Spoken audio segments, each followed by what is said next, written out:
Alright everyone, it's time for an extremely important and unfortunate video actually here, which is that airstrikes, as at Biden's behest, have been conducted in Syria and Afghanistan against Iranian-backed militia targets. Now, I completely oppose this. This is war posturing, and it's looking more and more like Biden wants to be a wartime president, because when you can't campaign on the economy, your foreign diplomacy, on jobs, and crime, when you don't have anything to talk about that you've done that's positive, when everything you've done is a mess, like the border crisis, Kamala's a mess, literally everything, when people are increasingly realizing that you're a dumbass and demented, maybe you start a war, because typically presidents don't get kicked out during wartime if there's any major conflict going on, because people don't like to change horses in the middle of the river, so to speak. So maybe he'll start a war in Syria, or maybe even with Iran. I wouldn't put it past him, although I think the latter is less likely than the former.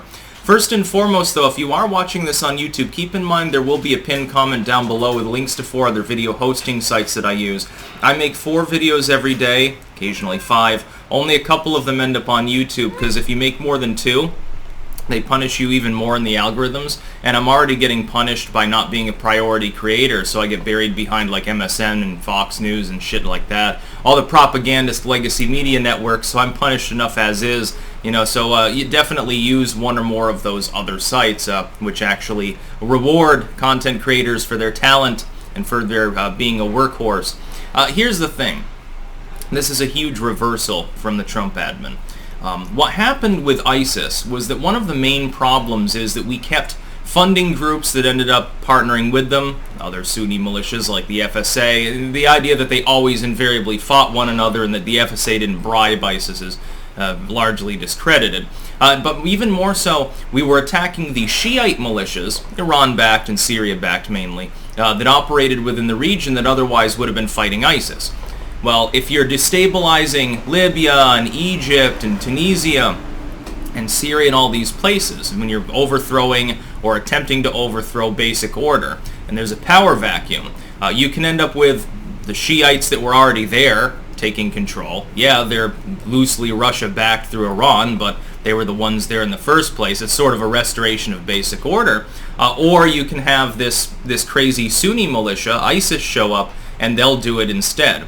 What Trump did was very wise, and what he did was specifically stop attacking the Shiite militias and stop interfering with the Iranian proxies and at times with Iran's own forces, and let them kick the shit out of ISIS within that region. The problem is once ISIS lost control of that territory, they could no longer really maintain anything else.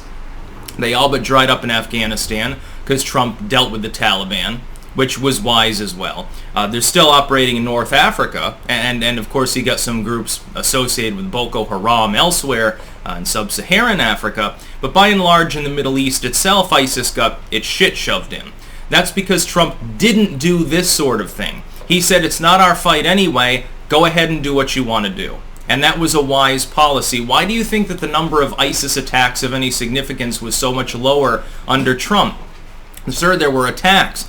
But, I mean, under Obama, it was like a weekend thing. Every weekend, it's like how many dozens of people are going to get bombed by ISIS at some point, how many trains are going to derail, how many attempted nerve gas attacks will there be or whatever. And then under Trump, it was substantially less because they had less resources. We allowed order to be restored, at least to some degree in these areas. And Syria is still destabilized, but it's not nearly as bad as it was years ago. At the outset of ISIS taking over half the territory, they've basically been exhausted. So we should all be condemning this. It looks like Biden's going to put us back on a war footing. And again, this also follows in the wake of them slowing down the Afghanistan withdrawal. It's like Trump's attempt to get us out of these regions, to set a framework for leaving, finally ending 2 of the longest conflicts we've been in, has been completely reversed. And that's because Biden doesn't want peace. You think peace doesn't sell. Peace doesn't appease all of those companies that gave you hundreds of millions in campaign donations. War does that. War makes that money.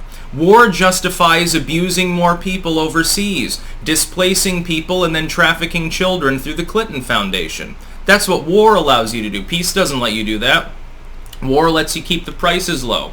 War lets you justify genocide. War lets you test all of your tactical toys while trying to take any form of working modern weapon away from the U.S. citizenry.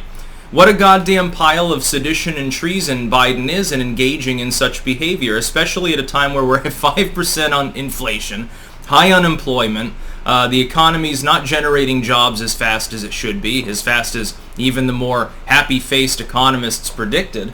We've got a million other diplomatic problems. Now, even the liberals, by the way, are jumping down his throat on this. To be clear, to their benefit, some of them are sort of wising up to the grift that is Joe Biden. Like, what did he promise us and what is he giving us? He promised us debt relief and he's going to help the economy and COVID and stuff like that. Oh, but he's actually, he's fucked up so bad he doesn't talk about those things anymore. The student loan debt forgiveness thing's already gone bye-bye. It's a pipe dream at this point. I may agree with that. The liberals like the idea and they got stabbed in the back. Instead, he'd rather talk about how bad guns are and how we need to bomb more foreign targets. How is he acting any differently than Bush-Obama? We've gone right back to the same old tired, boring, moronic shtick that got us in half these messes in the first place. We shouldn't even be in Syria and Iraq. There's no reason for us to be there. The Iraqi government's not even particularly happy about a continued presence. Assad, the legitimate leader, dictatorial and evil, maybe, but the legitimate leader of Syria doesn't want us there. The Afghan government's peeved about us pushing back the withdrawal date. We don't belong in Afghanistan. Bring the troops home, or restation them in some foreign land where they're actually welcome, like parts of Europe, parts of Latin America. Send them up to Canada so they can drink maple syrup and ride around with the Mounties or something. Have them do firefighting. Literally anything would be making more sense than conducting defensive precision drone strikes. I love how the Pentagon, by the way, pens these releases. Defensive precision drone strikes on enemy targets that were firing on U.S. forces. They're firing on our forces because our forces are there, where we've invaded their land. We're not supposed to be in Iraq and Syria. There's no open declaration of war. Under the continuing use of force arrangement, I guess, you can make that justification. Didn't Congress just vote to strip the unilateral ability to conduct military affairs from the president? You know, after 9/11, we basically told the president that he can become a consul or something. Basically, you can be a dictator light when it comes to bombing people, and then, of course, that drags all other policies along with it, giving you imperialistic sorts of power. By the way, I have the Imperial Hammer of Belgium today, supposedly. A little bit of an inside joke there. Long story. Anyway, conducting airstrikes, come on. We've been there forever. We haven't solved any problems. Iraq is still like half stable at best. They were more stable under Saddam. The only reason that they ousted him, they concocted a million stupid reasons, like he helped fund 9/11, which didn't happen. He has a bunch of botulism, which he didn't have. Supposedly he gave all his chemical weapons to Assad. Why is it that Assad has to use chlorine bombs then? Why is it that nerve gas canister attack there many years ago that they tried to use as an example of why we should invade Syria? Why is it that after people refused, both in the UK House of Commons and in the US legislature, it turned out that it probably wasn't Assad that did it. It was probably old munitions that got blown up by the FSA, actually. It's preposterous for us to continue being involved in this area. What we're doing is we're basically giving Biden the ability at any given time to flip the switch, go into wartime, and use that as a justification for more shitty laws. And use that as a way to test weapons and grind people down more to try to finish what Obama didn't. Obama wanted the overthrow of Syria, and by the way, to all of the Egyptians out there that might see this, he tried to overthrow your government too and was half successful. Then the military kicked the illegitimate government back out. They were socialist Islamo-fascists, actually. Idiots, basically, and most of them, I think, got killed or put in jail. They got routed out to the Sinai Peninsula and beyond. I would be wary about the situation. I think Biden might invade. I think he's probably crazy enough to do it. If Kamala gets in there, and let's face it, she probably will, don't you think that she'll invade things? I think so. I think that she'll do it just to prove that she's got big boy pants too. Well, I can be just as bloodthirsty, warmongering, and despotic as any man. I am woman, hear me roar. I'm going to lay waste to your desert floor. You know, she'll bomb everything. Probably bring back napalm and cluster munitions and shit. That's about all. Peace out.